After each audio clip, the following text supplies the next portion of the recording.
Hello and welcome to another episode of the Modern Day Dojo podcast, where martial arts gym owners just like you come to evolve from passionate coaches into powerful strategic leaders. Now, today's episode is going to challenge you in the best way, I hope. I really hope that you get a lot out of this one, because today we're not just going to be talking about tactics. We're not going to be giving you gimmicks on how to generate more leads or to make sales. We're going to be talking about something much, much deeper. And that, my friends, is identity. Now, I think your identity is going to be the biggest thing that you need to work on to go from a passionate instructor to a CEO. Now, I'm not going to tell you that you need to stop being a coach. See, coaching is in your DNA. It's where you've built your discipline. It's where you've built your passion, your work ethic. But what if I told you that being a great coach was never the end goal? What if it was the foundation? What if it was just the beginning of something so much bigger and so much greater? You see, a CEO isn't so different from a coach. The mindset is expanded, the stage is much bigger, and the mission is a lot broader. It's not terribly different from being a coach. You see, as a coach, you guide your athletes. You see the potential in them. You create plans. You bring the energy. You develop your students over time. You give them different skill sets. You set the standards, and you lead. You lead them. This is exactly what a CEO does. The only difference is that instead of just leading on the mats, you lead the entire mission. Your clients, your team, your brand, your vision, the impact that you're going to have on your community, all of that stems from you. So this isn't just about leaving the coach identity behind. It's about elevating that identity, expanding on it, owning the next level of leadership in your gym and in your life. Because here's the deal. If you don't embrace the CEO inside of you, you'll spend the rest of your career trying to fix business problems with coaching solutions. And I can be the first to tell you that does not work. So let's dive into what it means to adopt this CEO identity and how to start leading your gym the same way you lead your best classes, with vision, with structure, and with energy. So we're going to go over 3 ways that I believe a CEO is just like a top level coach. And the first way, number 1, is by leading with vision. Just like you do in class. Let's really think about this. Think about how you lead your students. You don't just teach them a technique. You see a better version of them. Stronger, more confident, more focused, and you guide them to that vision. You help them believe in what's possible before they can even see it. And that's powerful. That is vision. As a coach, we already do this instinctively on the mats. But when it comes to our businesses, many of us are flying blind. And really, we kind of fly by the seat of our pants. We say, well, I'm really great at classes. And we ignore the behind the scenes.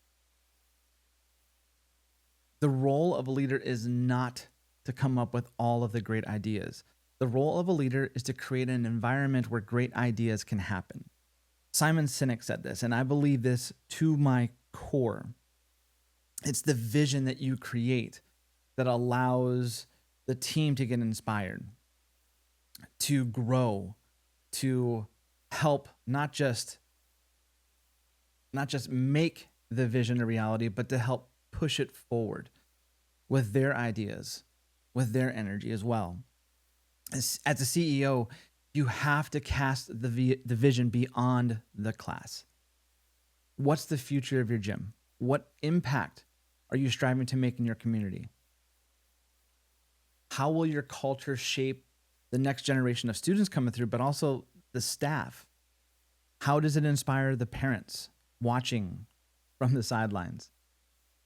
How do you inspire a community to jump in and to take on the role of a martial artist? See, then you have to share that vision. You have to take that vision and bring it to your team, to your students, to the parents. And you have to remind them week after week why that vision matters. What's the mission? Because vision isn't just a one-time speech. It's a drumbeat that you follow day after day, class after class, year after year. So number 2, second reason why I believe a CEO is just like a coach. Every great coach, every great instructor must have a plan. This is something that we do on a week. Hopefully, as a good coach, you are creating plans. Now, I know there are some coaches out there that are just so skilled and so talented that they can literally pull a lesson out of thin air, and it's magical. I've been in many of those classes, but I was reminded by somebody who I admire deeply. If you were in the martial arts community, you know of Dave Kovar. Hanshi Dave Kovar is probably he's the martial artist. I mean, he is phenomenal. I love that man. And I remember listening to something where he was talking about making class plans. And he was saying, most instructors are going to jump on the floor and just pull out a great plan. And he used to do this. And then he started realizing that if he would just plan what he was going to do, the impact that he can have was just so much better. And he started doing it, and it just became, his classes were just so much better with a plan. And so when I'm teaching my staff, I talk about that same thing. I tell them that same story. It's if you have a plan, if you make a plan, that means you have a purpose for that class. And if you have a purpose for that class, and you dive into it, you lean into it, and hey, these are some of the objections that can have. These are some of the struggles that the students may be having, and here's how I can handle those. You're going to be so much more prepared to be able to make a better impact, to have more influence in that class, and guide your students to a better outcome. Being a CEO is absolutely no different. A great class doesn't just happen. You've got to plan it. You got to have a lesson, a structure, a progression, a goal. Ask yourself, do you have the same level of planning for your business? Do you put the same care and attention to detail into it, into your marketing, your retention strategies, your student onboarding? I mean, your customer experience in the very beginning is probably the most important time for your client services. Do you put that level of planning into it? Do you put that same level of planning into your staff development, into your budgeting, or your retirement plans? You see, every great coach knows these. These are the 5 Ps that proper planning prevents poor performance. Now, I've heard them several different ways, but I'm going to stick with this one. This is the one that I use. Proper planning prevents poor performance. If, as a CEO, you are not planning things, you are flying by the seat of your pants. See, the CEO doesn't just hope for things to work. They design systems that make them work. And that's the difference. We don't just hope for good classes. We design good classes. That's how you build your reputation. And just like your curriculum, a good plan stacks skills over time. Your business should be structured to build momentum, 1 quarter, 1 campaign, 1 system at a time. Having a plan doesn't mean that you're just rigid. It doesn't mean that things don't happen that disrupt the plan. But having a plan means you're better prepared. It means that you're better positioned to be able to take on those challenges. And you've given thought You have clarity as to what could happen, and then you're prepared to make those adjustments and changes. The test of any good black belt is in our ability to adapt and change to challenges. It's why we spar. It's why we roll. It's why we throw in a little bit of chaos into our training. The same thing as a CEO. You must be relentless in the planning of your business. You must be unyielding in developing a strategy that will help you deal with unforeseen problems. And you must incorporate this into all aspects of your business, especially your budget.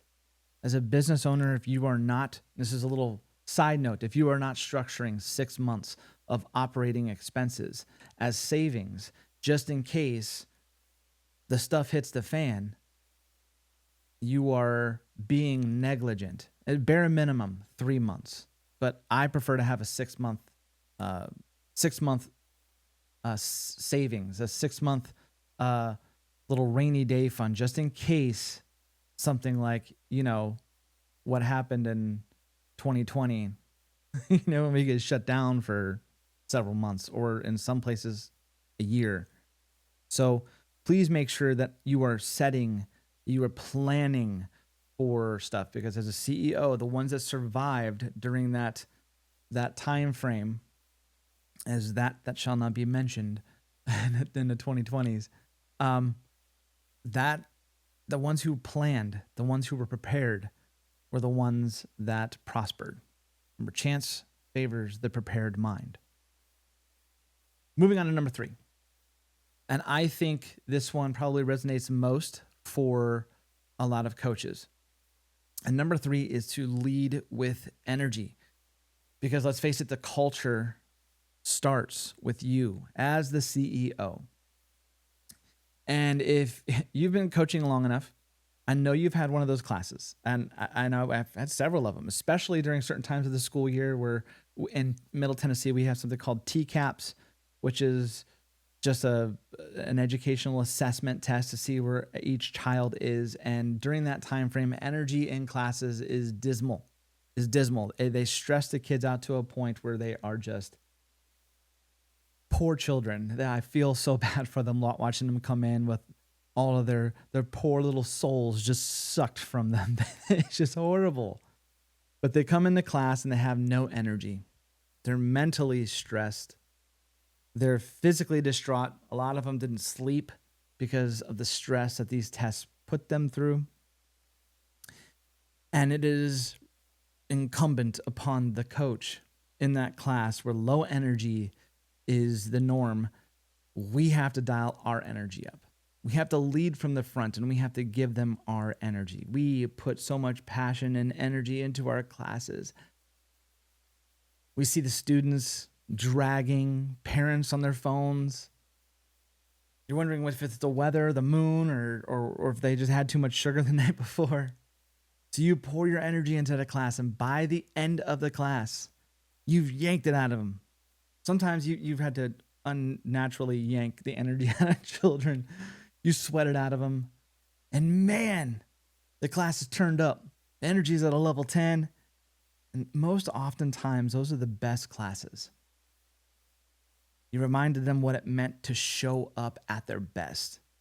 You, as the leader of that class, was the spark that ignited their potential. And that's what's giving you the best impact. That's how you've influenced them to realize that in life, when their energy may not be at their best, that they still have to show up. They still have to give their all, because that's what counts. And that's what being a black belt is all about. As a CEO, it's no different. If that's what great coaches do, CEOs must be that same way. Because here's the thing, culture is not just the vibe in the room. Culture is a standard that is set by the leader. As a CEO of your gym, you set the tone, not just for classes, but for your team, for the culture, for your customer experience, your staff's energy. If you show up and your energy is low, expect your staff's energy to mirror that. And if you're a coach and you step on the floor and your energy is low, expect your students, your athletes to mirror that energy. This is why it's critical that you and your staff still train, that you get on a floor. We have something that's in our employee standards is that you have to train at least 2 times per week. Even if you're on shift, we have rotations where instructors rotate classes.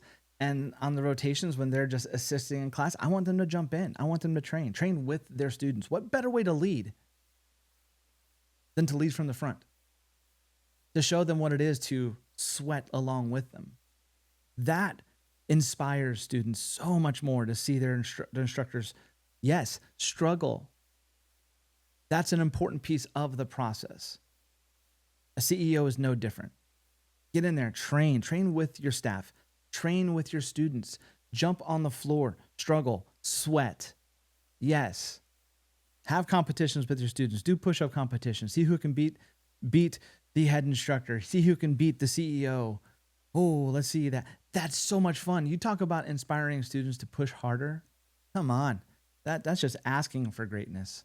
Don't you challenge me with a good time. I'm telling you, it's going to be fun. And here's the cool thing. When you jump out on the floor and you train, you remember what it's like to be a student. You don't forget it.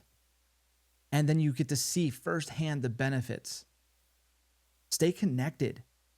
Stay plugged in to the power of your product. Remember why it matters. Because if you burn out, if you coast, if you lose sight of your mission, so will they. You've got to lead with passion and purpose. You are the standard, and your team follows your energy, not just your words. So, I know these are just 3 little things that you can do. And it's not that much different from being a coach. Step into the CEO identity. Let's bring all of this together. You see, martial arts made you disciplined. It made you tough, it made you focused, and it made you relentless. But business leadership requires something else. It requires vision, strategy, and emotional stamina. So the shift that you have to have is you have to start leading with vision. You have to see the future. You have to share your mission. And you have to enroll your team and your students in that mission and their parents. You're constantly plugging the vision. You're constantly emulating the vision. You are the mission. Tell people over and over. Tell them in staff meetings and weekly staff meetings. Have it part of your empowerment phrases that you do inside of class. Let people know what it is that they're doing in there. That is your vision. You have to plan with intention. Treat your business like it's a curriculum. Build systems and then measure results. And then fix things if they're not working. Adjust. And then set a bigger plan. You have to make sure that you are strategic in this. This is probably one of the areas that I see gym owners struggle is with planning with intention. They plan for vanity metrics. They plan for little things, the month stats versus the long-term stats. But as a CEO, you have to see, always have to have your eyes fixed on that horizon, like a pilot does. Your eyes are always fixed on the horizon. You always know where your business, where your plane is going to go. And that is an important piece of the leadership. The worst thing you could do is be staying stagnant, spinning around in circles, wandering around, oh, where are we going? Hey, this feels good here. That standard is mediocrity. And people get bored with mediocrity. So don't let that become the standard. You'll always be looking towards that horizon. And as a CEO, you have to be driving the culture. Be the energy your team needs. Train, teach, lead with fire, passion, purpose. Show them why this matters, why you do what you do, and then show them a way that's possible with energy. Because at the end of the day, you're not just running a gym. You're building a movement. A gym that transforms lives and can stand on its own 2 feet with or without you teaching every class. And that is a big piece right there, is if you've built the systems, you don't have to teach all the classes. If you've built a team, if you've inspired those around you, they want to step up and they want to lead. A great leader must lead others to be great leaders. That's what a CEO must do. Because if we're going to really pull back and see that 10,000 foot view of what we're doing, we need to inspire those around us to be able to pick up the mantle, to be able to drive that flag forward, to be able to carry the mission and inspire an environment where others can add their input, and that input could improve the mission tenfold. It never just comes from one person. One person is the seed, and that's the CEO. But when you inspire the people around you, then they become part of that mission, and they can evolve it into something bigger and better than anybody had ever expected.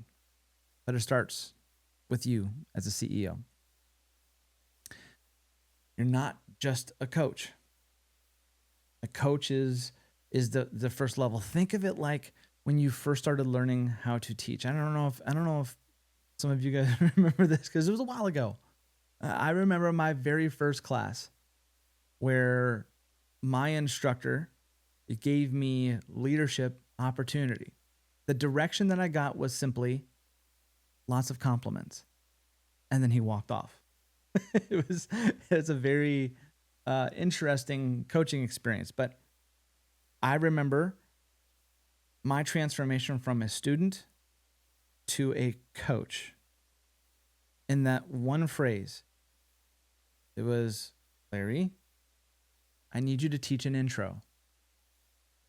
Yes, sir. Because that's all you said to instructors back then was yes, sir. Remember, lots of compliments. And he let me go.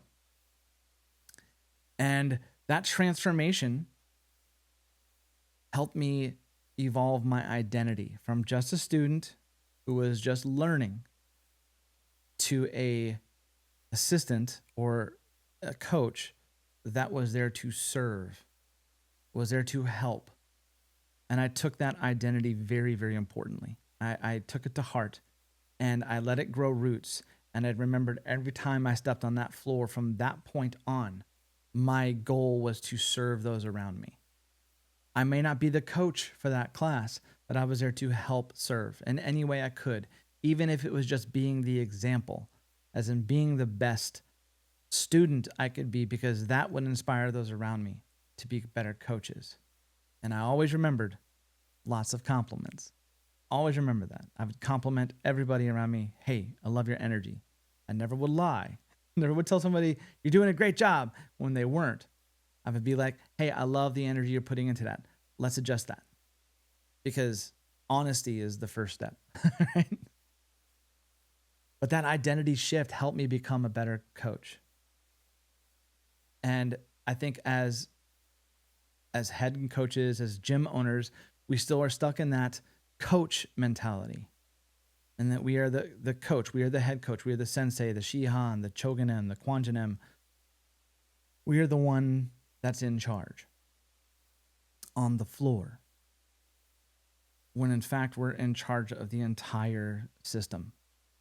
And when we elevate our mentality, when we elevate our identity, we can see that our impact could be much broader.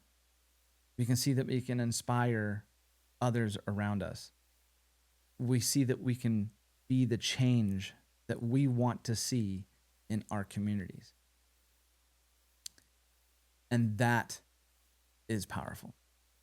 So I hope you had an epiphany. I hope maybe you started thinking about this as a gym owner, or if you're a coach that wants to someday be a gym owner. I'm telling you right now, it's not that much of a shift. I know, I've done it. It's the small details that adjust, that help see that you're not just the one teaching all the classes anymore. You're the one inspiring other people. You're the ones carrying a vision. You're the ones carrying your mission. You're the ones that are leading with energy to inspire others to grow this creature that you've created as your gym, to drive the culture forward and to make the best impact. So if you're still stuck in that mentality of just, I'm a coach, I'm just a coach, I challenge you, adopt the identity of a CEO, because right now it's time to act like one. Thank you again for being here for this episode.